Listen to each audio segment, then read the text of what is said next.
तो आज के इस वीडियो में हम क्लास 12th मैथमेटिक्स बच्चों चैप्टर नंबर जो है 4 सारणी की प्रश्नावली 4.3 को समझेंगे और आराम से सॉल्व करेंगे हर एक क्वेश्चन को एनसीईआरटी के। तो बेटा ये प्रश्न 4.3 बहुत ही आसान है, ठीक है। तो इसमें क्या है ना, त्रिभुज का क्षेत्रफल निकालना है हमें, ठीक है। क्या निकालना है? त्रिभुज का क्षेत्रफल। त्रिभुज आप जानते हैं 3 सरल रेखाओं से घिरी हुई आकृति को त्रिभुज कहते हैं। ये मान लो बेटा ए, ये बी और ये सी 3 शीट्स हैं। इसके निर्देशांक मैंने मान लिया, यह बेटा x1, y1, यह x2, यह y2, ये x3, ये y3। त्रिभुज का क्षेत्रफल आपको निकालना पहले से ही आता है, नो डाउट। मैं ये नहीं कहूँगा कि आप नहीं निकाल सकते, लेकिन हम सीखेंगे सारणिकों की मदद से कैसे निकाला जाता है। तो इसके लिए बेटा फॉर्मूला क्या होता है, 1/2 बाहर लगता है और सारणिक के अंदर आ जाता है। x1 x1 के बाद x2 आता है, ठीक है। x1 यहाँ आएगा, y1 यहाँ 1 और यहाँ आता है x2, y2 1 और यहाँ आता है x3, y3।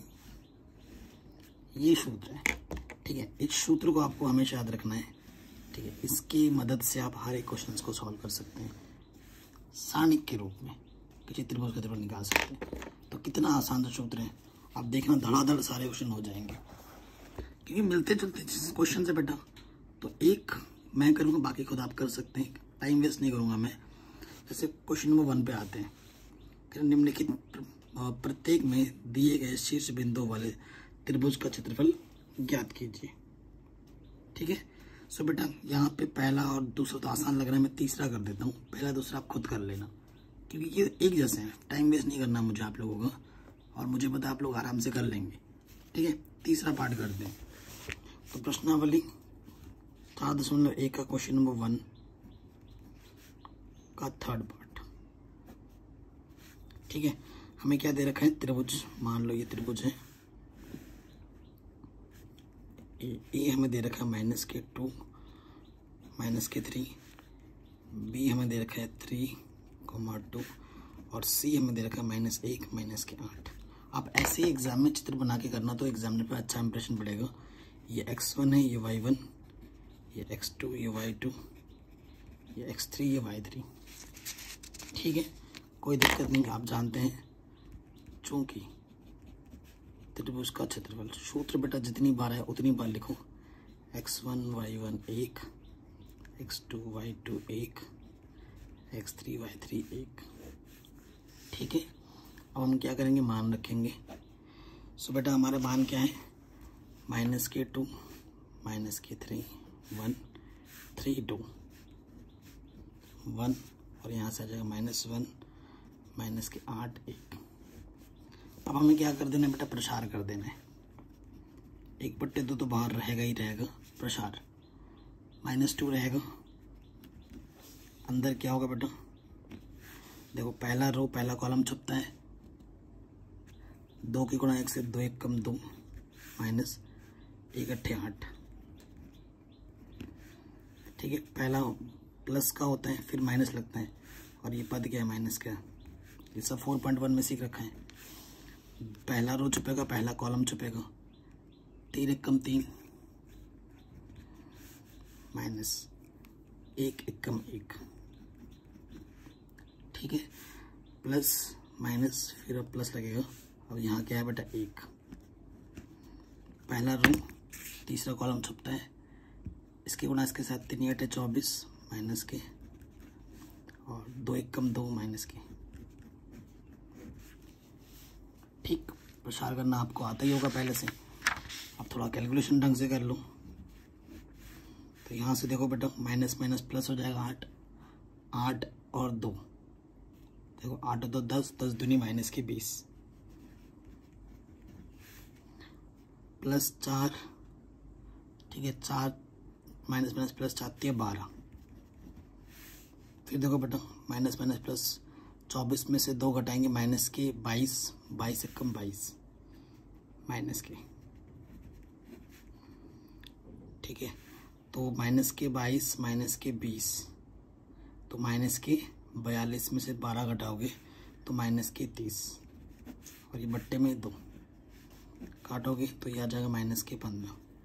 लेकिन जो वर्ग क्योंकि क्षेत्रफल कभी माइनस में नहीं होता, ठीक है, क्षेत्रफल कभी माइनस में नहीं होता। तो यहाँ लिख देंगे अतः, माइनस में है तो भी प्लस का लिखना है, ठीक है, ध्यान रखना है, और प्लस का है तो प्लस का ही लिखना है। अतः त्रिभुज का क्षेत्रफल 15 वर्ग इकाई, ये आंसर हो जाएगा।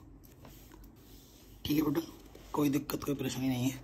और इसका फर्स्ट पार्ट और सेकंड पार्ट आप खुद से कर सकते हैं डिक्टो ऐसे, क्योंकि दोनों एक जैसे ही, टाइम वेस्ट क्या करना है, इसे आप खुद प्रैक्टिस के तौर पे कर सकते हैं। नंबर 2 पे आते हैं। क्या बोला, दर्शाइए ये BC संरेख है। अगर संरेख होता है तो त्रिभुज का क्षेत्रफल 0 होता है। कक्षा 10 से पढ़ते हुए आ रहे हो, है ना, कक्षा 10 में भी पढ़ा था चैप्टर नंबर 7 में निर्देशांक ज्यामिति में, कि संरेख होता है तो त्रिभुज का क्षेत्रफल 0 होता है। ठीक है, यदि ABC संरेख हैं तो त्रिभुज का क्षेत्रफल 0 होगा। अगर आप त्रिभुज क्षेत्रफल को 0 दिखा देते हो तो इसका सीधा सीधा मतलब है कि वो जो बिंदु हैं, ए बिंदु क्या दे रखा है, A, B + C, B बिंदु दे रखा है B, C + A, and C बिंदु दे रखा है C, A + B, तो वो संरेख हो जाएगा। ठीक है, तो यहाँ लिखेंगे अतः त्रिभुज का क्षेत्रफल, ठीक है, क्या होता है बेटा, 1/2 x1 y1 1, x2 y2 1, x3 y3 1। तो आपको दिख ही रहा है बेटा, ये x1 है, ये y1 है, तो x1 है A, B + C 1। तो बड़ा आसान क्वेश्चन है, क्वेश्चन करते ही आंसर दिखने लग गया है। तो बेटा 0 लाना है, 0 लाना है। 0 कब आता है, देखो डिटरमिनेंट का मान 0 कब आता है, गुणधर्म लगा लो, क्यों खोलना है इतना लंबा चौड़ा। गुणधर्म क्या कहता है, अगर किसी 2 रो या 2 कॉलम, 2 पंक्ति या किसी 2 स्तंभ को अगर आप बराबर दिखा देते हैं तो उसका मान 0 होता है, ये जानते हैं। देखो B + C यहाँ है, C + A B, A + B C। तो मैं क्या करूँगा ना, C2 को बदल रहा हूँ, कैसे, C1 को जोड़कर। तो इसको तो मैंने नहीं बदला और मैंने इसको भी नहीं बदला, परंतु इसमें ये जोड़ रहा हूँ, तो ये हो जाएगा B + C + A, C + A + B, A + B + C। तो ये तीनों में देखो A + B + C क्या है, उभयनिष्ठ है। तो C2 से A + B + C उभयनिष्ठ लेने पर, उभयनिष्ठ ले लो, 1/2 उभयनिष्ठ के आ गया A + B + C। तो यहाँ A B C, यहाँ से पूरा बाहर आ जाएगा तो 1 बचेगा, 1 1 1। चूंकि ये जो C2 और C3 है वो आपस में क्या है बेटा, बराबर है, आइडेंटिकल है। जब 2 रो या फिर 2 कॉलम बराबर होते हैं तो उस सारणी का मान क्या हो जाता है, 0। आप देखो बेटा यहाँ से क्या हो जाएगा,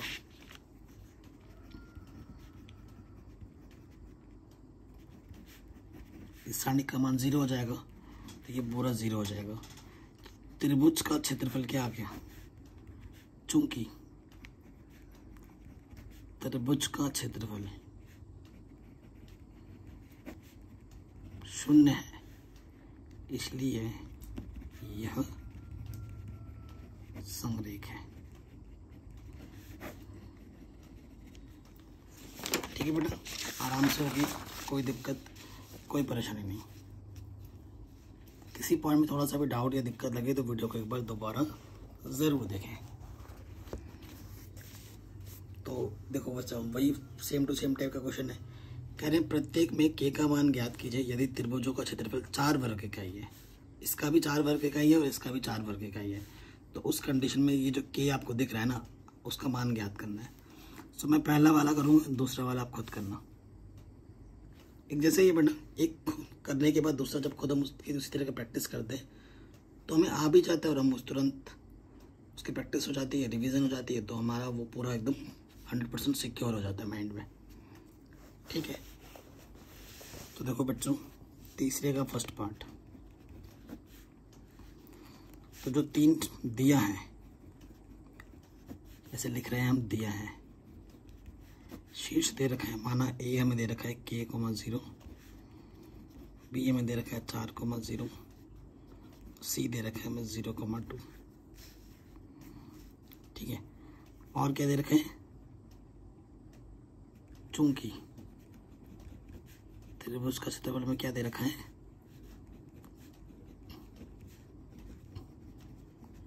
4 वर्ग इकाई, ये हमें दे रखा है। अब त्रिभुज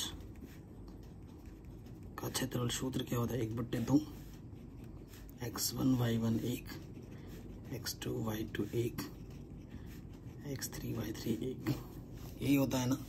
अब हम क्या करेंगे, मान रख देंगे। ठीक है, सो यहाँ से 1/2 x1 k,0,1, यहाँ से 4,0,1, 0,2,1, क्या कर दो बेटा, प्रसारित कर दो। 1/2 के पहली रो छुपेगी, पहली कॉलम छुपेगी, पहले प्लस होता है, 0 गुणा 1 0, 1 दूनी 2, प्लस के बाद माइनस आता है, क्या है, 0 है, अंदर कुछ भी आए उससे में लेना देना ही नहीं है, बट दिखाना है। इसको छुपाएंगे, 4 कम 4, 1 गुणा 0 0 हो जाएगा, प्लस माइनस फिर आता है प्लस, यहाँ क्या है, संख्या 1, ये छुपेगी, 4 दूनी 8, 0 गुणा 0 0,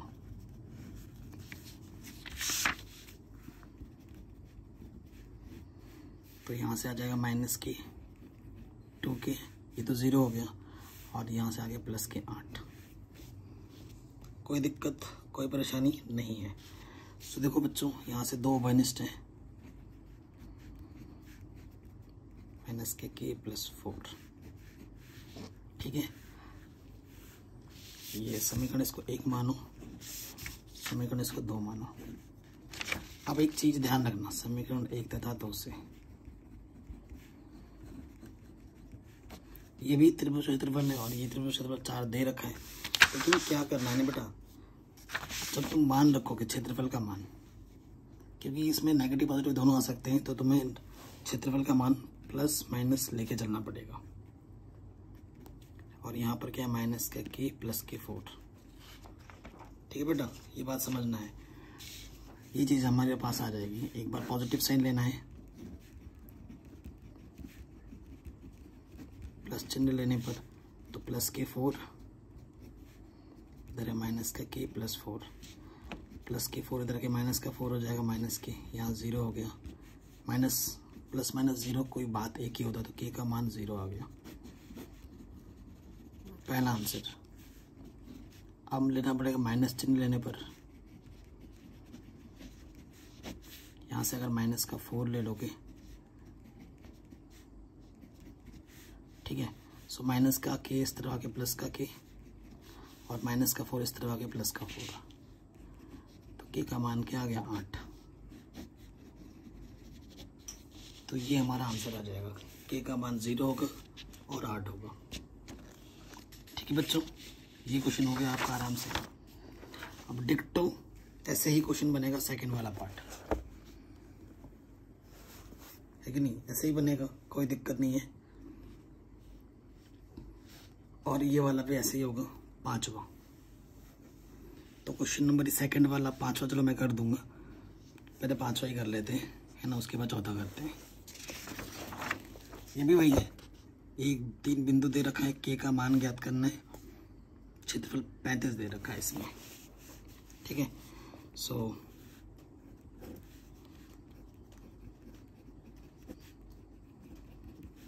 दिया है, बिंदु क्या दे रखा है, 2,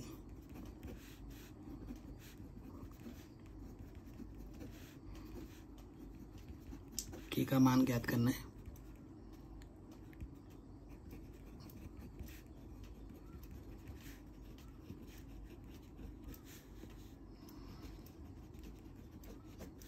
ठीक है, ये दे रखा है। आपको पता है क्या होता है त्रिभुज का क्षेत्रफल? वो होता है 1/2 x1 y1 1 x2 y2 1 x3 y3 1, है ना। तो ये निकालते हैं। x1 के 2 -6 1 5 4 1 k 4 1। ठीक है, फिर से वही क्या कर दो, प्रसारित कर दो।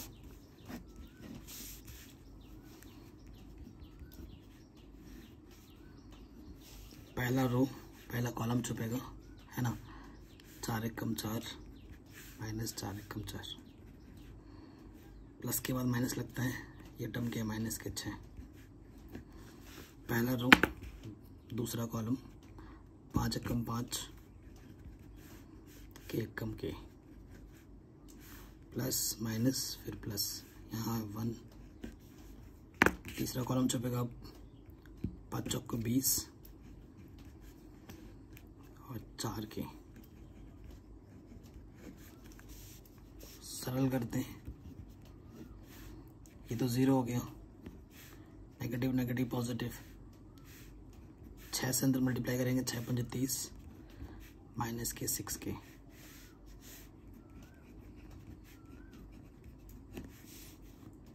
देखो बेटा 30 और ये 20 कितना हो गया 50, माइनस के 6 के माइनस के 4 के माइनस के 10 के। अपॉन में है 2, ऊपर से 2 कॉमन ले लो, 25। तो यहाँ से आ गया 25 माइनस के 5 के। ठीक है, ये भी त्रिभुज का क्षेत्रफल, ये भी त्रिभुज का क्षेत्रफल 35 दे रखा है। तो क्या लिखेंगे, समीकरण 1 व 2 से। लेकिन 35 जब लिखेंगे तो प्लस माइनस लगाकर लिखेंगे। ठीक है, तो यहाँ लेने पड़े पॉजिटिव चिन्ह लेने पर, तो 35 25 माइनस के 5, 25 इधर आके माइनस का हो जाएगा तो 10 बचेगा, 5 दूनी 10। सो के की वैल्यू आ जाएगी -2। फिर हमें लेना है माइनस चिन्ह लेने पर, तो यहाँ से -35, यहाँ 25 प्लस का के इधर माइनस का हो जाएगा -60, माइनस माइनस कैंसिल, 5 एकम 5 5 दूनी 10। सो जो के की वैल्यू है वो कितनी आ जाएगी, 12 आ जाएगी। सो आंसर 12 और -2, 12 और -2, ऑप्शन नंबर डी सही हो जाएगा। ठीक है, चौथे का first part second part same to same है, तो पहला मैं कर रहा हूँ, दूसरा आप खुद कर लेना। कहते सारणिकों का प्रयोग करके 1, 2 और 3, 6 को मिलाने वाली रेखा का समीकरण ज्ञात कीजिए।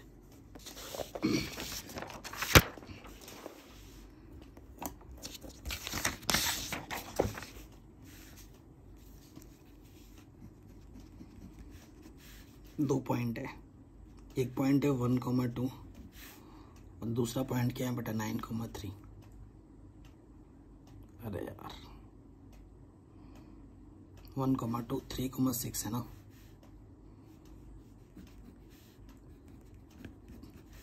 नजर हटी इधर से उधर, दुर्घटना घटी, है ना। ये दो पॉइंट को मिलाने वाली रेखा, ये पॉइंट ए मान लो इसको, इसको पॉइंट बी मान लो। ठीक है, इसके कहीं पर एक पॉइंट मान लेते हैं और एक पॉइंट, 3 पॉइंट लेने होते हैं। एक पॉइंट मैंने मान लिया, वो पॉइंट है x, y।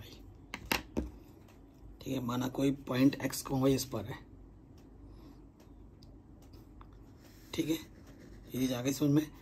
तो ये लाइन है और लाइन है, 3 बिंदु हैं, तो ये संरेख हुए और संरेख होने पर त्रिभुज के क्षेत्रफल क्या होता है बेटा, 0 होता है। इसको C मान लो, चूंकि A B C संरेख है इसलिए त्रिभुज का क्षेत्रफल क्या होगा बेटा, 0 होगा। ठीक है, सो सो क्या होगा बता, 1/2 x1 y1 1, x2 y2 1, x3 y3 1। इसका मान क्या होगा बेटा, 0 होगा। ठीक है, सो क्या है बेटा, तो मैं क्या करता हूँ इसको x, अब मैंने आपको गुणधर्म पता है, अगर आप रो को ऊपर नीचे करोगे, एक रो को ऊपर नीचे करोगे तो उसका मान में कोई फर्क नहीं पड़ता। ये आपने गुणधर्म में सीख रखा है 4.2 में, है ना। देखो बेटा मैं क्या कर रहा हूँ, एक्स वाई को पहले रख रहा हूँ यहाँ पर, कोई फर्क नहीं पड़ेगा, वैसे किसी को भी आगे पीछे रख सकते हो। फिर मैं यहाँ पर रख रहा हूँ 1 2, यहाँ 1, और फिर मैं रख रहा हूँ 3 6 1। ठीक है, अब क्या कर देना है, प्रसार कर देना है बस। इधर तो 0 है, यहाँ से क्या जाएगा बेटा, x, पहला रो पहला कॉलम छुपेगा, 2 1 कम 2, 6 1 कम 6, प्लस के बाद क्या था, माइनस y, पहला रो दूसरा कॉलम छुपेगा, 1 1 कम 1, 1 3 3, प्लस माइनस फिर से प्लस, 1 पहला रो तीसरा कॉलम, 1 गुणा 6 6, 2 3 6। तो ये तो बेटा 0 हो गया, काम खत्म उसका। यहाँ से 2 में से 6 घटेंगे, माइनस के 4x, और यहाँ से माइनस माइनस माइनस प्लस के 2y, और ये तो 0 हो गया। तो यहाँ से 2 माइनस है, माइनस के 2x प्लस वाई अपॉन में 2, 2 से 2 कैंसिल, सो आंसर आएगा माइनस के 2 प्लस वाई बराबर 0। या इसको लिख सकते हैं 2x माइनस वाई बराबर 0। ठीक है, ये हमारा आंसर है। तो बिल्कुल इसी की तरह से हमारा सेकंड पार्ट होगा, इसे भी आप खुद कर सकते हैं। ठीक, और मुझे कमेंट करके आंसर बताएं कि कितना आ रहा है। तो इस तरीके से हमारा 4.3 पूरा आराम से हो गया। जो क्वेश्चन एक आध छोड़े हैं मैंने बेटा, वो आपकी प्रैक्टिस के लिए छोड़े हैं, क्योंकि मिलते जुलते हैं। करूँगा तो मेरा तो वीडियो लंबा बन जाएगा, मेरे ही बल्ले बल्ले हैं, मेरा वॉच टाइम बढ़ेगा, मेरे को 1 2 ऐड भी ज़्यादा आ सकते हैं, लेकिन मैं ऐसा नहीं सोचता। लेकिन आप ट्राई करना, आपका समय बचे, ये मेरे ज़्यादा इंपॉर्टेंट है। तो वीडियो को कर दो लाइक, डिस्क्रिप्शन को ज़रूर चेक करना, और चैनल पर नए हो तो बेटा सब्सक्राइब कर लो। मिलते हैं नेक्स्ट वीडियो में।